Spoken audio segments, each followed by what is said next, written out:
Hatimaye Iran imethibitisha kuwa Marekani inahitaji mazungumzo, lakini si mazungumzo kupitia waziri wa mambo ya kigeni Abbas Araghchi. Wanaomba mazungumzo hayo yafanyike kati ya makamu wa rais JD Vance na spika wa bunge la Iran Mohammad Bagher Ghalibaf. Hata hivyo, Iran bado haijatoa jibu lolote kuhusu mazungumzo hayo dhidi ya Marekani, ila wamelibeba suala hilo kuelekea kwenye Baraza la Usalama la Taifa kabla ya kulifikisha kwa kiongozi mkuu, ijapo taarifa zinadai Iran haina mpango wa kufanya mazungumzo tena na Marekani. Ni kutokana na mipango ya hapo awali ambayo Marekani ilifanya mazungumzo, baadaye ni Marekani ambayo iliamua kuingia vitani kabla mazungumzo hayo hayajakamilika. Hii inawapa hofu wa Iran kuhusu mazungumzo hayo.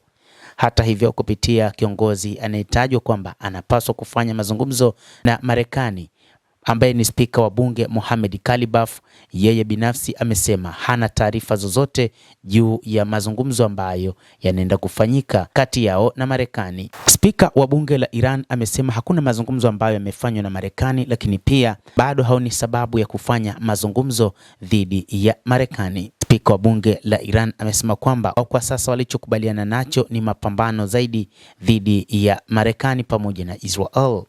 Hata hivyo, sababu kubwa ambayo inatajwa kwamba Marekani inataka mazungumzo ya kumaliza vita hivyo ni baada ya washirika wake ambao ni pamoja na Israel alioingia nao katika vita, ambao wakati huu wanashambuliwa vibaya, pamoja na baadhi ya mataifa ya Ghuba ya Uajemi ambayo kwa kiasi fulani yameharibiwa vibaya. Mohammad Bagher Ghalibaf amekanusha madai hayo kwamba wapo kwenye mazungumzo na kwamba amesema hakuna mazungumzo yoyote yaliyofanyika na Marekani, na ripoti hizo ni ripoti za uongo zinazotumiwa kudanganya masoko ya fedha na mafuta na kujaribu kutoroka matatizo ambayo Marekani na Israel zimeandaa dhidi ya Iran.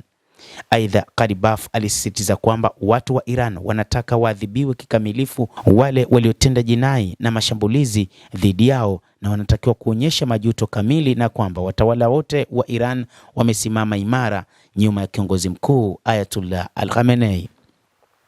Mtazamaji wa The World News, hayo ndio ambayo tunayo kwa sasa, ni kile ambacho kinaendelea katika Mashariki ya Kati, hasa baada ya rais wa Marekani Donald Trump kusema kwamba kuna namna anafanya mazungumzo na viongozi wa Iran ili kumaliza vita hivyo.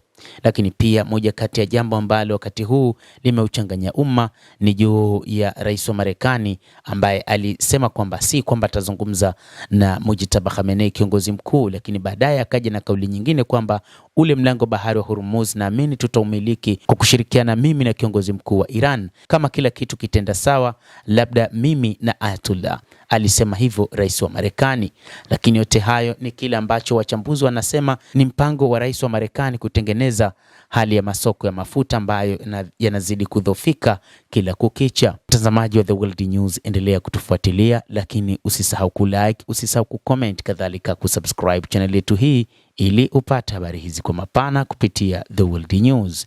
Endelea kuwa nasi wakati wote, endelea kutufuatilia uyajue mengi yanayojiri katika ulimwengu.